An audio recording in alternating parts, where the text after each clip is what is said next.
Hello friends, இது நம்ம one day trip Kumbakonam போயிட்டு வந்தோம். அந்த ட்ரிப்போட டீட்டெயில் தான் இந்த வீடியோ. ஸோ ஆஸ் யூஷுவல் நம்ம ரெகுலராக மார்னிங் 4 மணிக்கு கிளம்புனோம். ட்ரிப் ஸ்டார்ட் பண்ணோம். ட்ரிப் ஸ்டார்ட் பண்ணுறதுக்கு முன்னாடி வீட்டில் சாமி கும்பிட்டு வண்டிக்கு எலுமிச்சப்பழம்லாம் நானே வாங்கி வச்சுட்டேன். ஸோ சாமிக்கிட்ட வச்சு சாமிக்கிட்ட ஆசீர்வாதம் வாங்கிட்டு தென் எகைன் அப்படியே கஸ்டமர் லொக்கேஷனுக்கு கிளம்பிட்டோம். கஸ்டமரையும் பிக்கப் பண்ணிவிட்டு என் ரூட்டில் இப்போ நேராக ஃபஸ்ட்டு மயிலாடுதுறை தான் போகிறோம். ஸோ மயிலாடுதுறை போயிட்டு அங்கேருந்து குரு பகவான் கோவில், தென் அங்கேருந்து கும்பகோணம் வந்துட்டு லாஸ்ட்டாக சுவாமி மலை பார்த்துட்டு ரிட்டன் ஆகிறது தான் இந்த ட்ரிப். ஸோ இந்த ட்ரிப்பில் என் ரூட்டில் ஃபுல்லாக என்னென்ன கோயில் பார்த்தோங்கிறது பார்த்துக்கிட்டே வரலாம். ஸோ இப்போ நம்ம ஏர்லி மார்னிங் கிளம்புனது மயிலாடுதுறையும் ரீச் ஆக போகிறோம். ஸோ மயிலாடுதுறை ஜஸ்ட் கோயிலுக்கு ஒரு 2 கிலோமீட்டருக்கு முன்னாடி தான் நிற்கிறோம். தென் இங்கேருந்து ஃபஸ்ட்டு பார்க்க போகிறது பெருமாள் கோவில் தான்.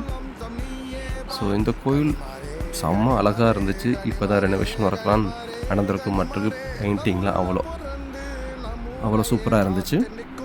பெரிய கோயில் தான் இதுவும். நானும் உள்ள போய் சாமி கும்பிட்டு வந்தேன். கோயில் இன்னும் கொஞ்சம் கன்ஸ்ட்ரக்ஷன் ஒர்க் நடந்துகிட்டு இருந்துச்சு.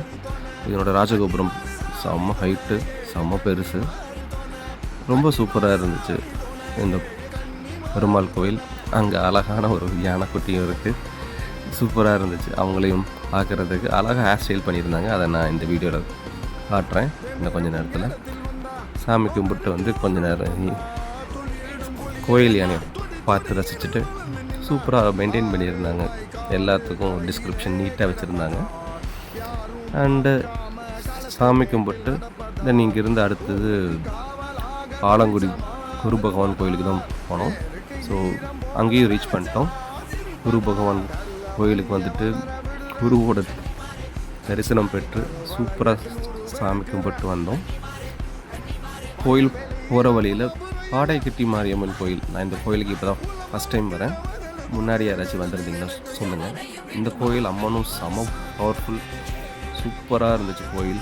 அவ்வளோ அழகாக கோயில் அலங்கரித்து வச்சுருந்தாங்க. நல்ல கூட்டம். தென் அங்கேருந்து அப்படியே சூரியனார் கோயில் தான் வந்தோம்.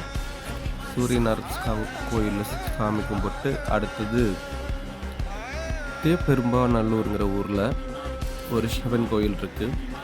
இந்த சிவன் கோயில் தொடங்கி வச்சது யாருன்னு பாருங்கள், தி அயன் லேடி. இந்த கோயிலில் இந்த சூரிய வாசல்னு ஒன்று இருக்குது.